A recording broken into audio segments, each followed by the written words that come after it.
Kamala Harris tapping Minnesota Governor Tim Walz says her 2024 running mate, sparking strong reactions from both sides of the aisle. Let's bring in one of those Republicans that is calling her one of the most radical picks ever. Michael Whatley, chairman of the Republican National Committee, joining us now. In your own words, sir, what is your reaction to her pick? I'm not surprised that she has doubled down and made this the most liberal ticket that we have ever seen, she has picked a dyed-in-the-wool radical progressive to join on that ticket. Shows exactly what her priorities are and where the Democratic Party is going these days, from open borders to soft on crime to inflationary spending.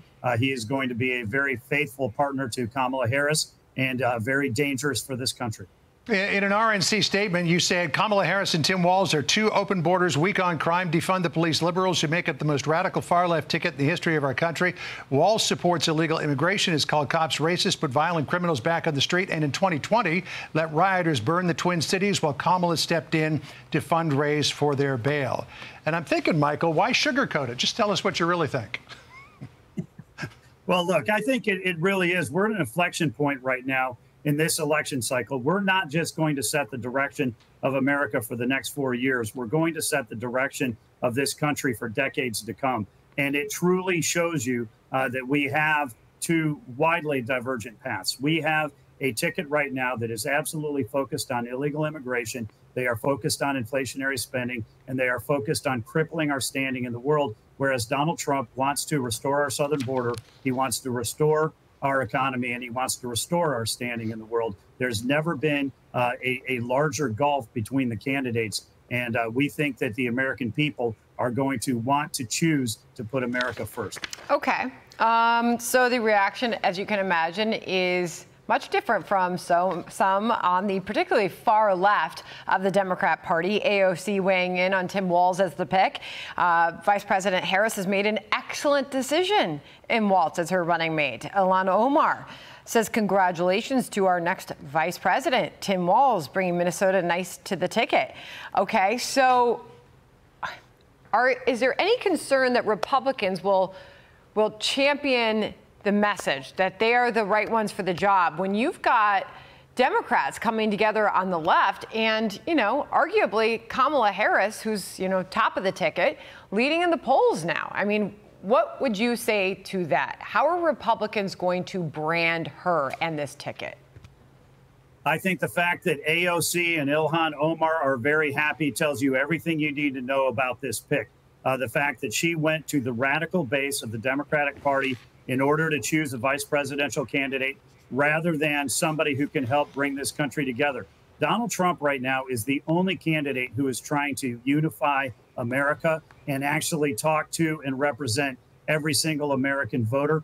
They're not even making a pretense out of it. I think Tim Walz, you can call him a wannabe West Coast guy because he is trying to implement all of the San Francisco radical policies that Kamala Harris has championed in Minnesota. And it's not going to work there. It's not going to work across the country. So there's a lot of videotape out there over the years about Kamala Harris espousing her far-left positions, including this piece of videotape from a forum in 2017. Listen here. We have to stay woke. Like, everybody needs to be woke. And you can talk about if you're the wokest or woker, but just stay more woke than less woke.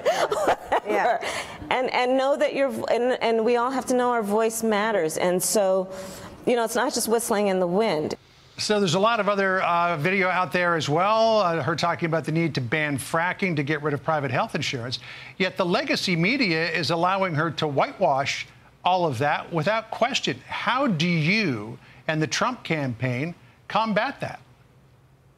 Well, I think that we need to have conversations directly with the American voters. We need to make sure that people are seeing those videos, that they're pushing it out. We need to make sure that we're able to clearly contrast where Donald Trump and J.D. Vance are coming from as opposed to this liberal ticket.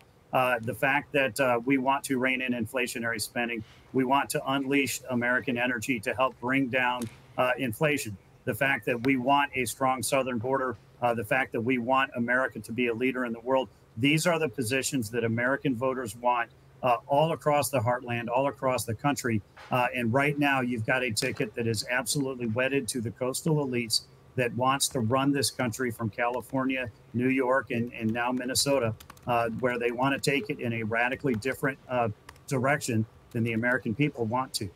All right. We appreciate you joining us, sir. It has been a big day, obviously. Chair Whatley, thank you for your time. Thanks, Mike. Hey, everyone. I'm Emily Campagno. Catch me and my co-hosts Harris Faulkner and Kaylee McEnany on Outnumbered every weekday at 12 p.m. Eastern, or set your DVR.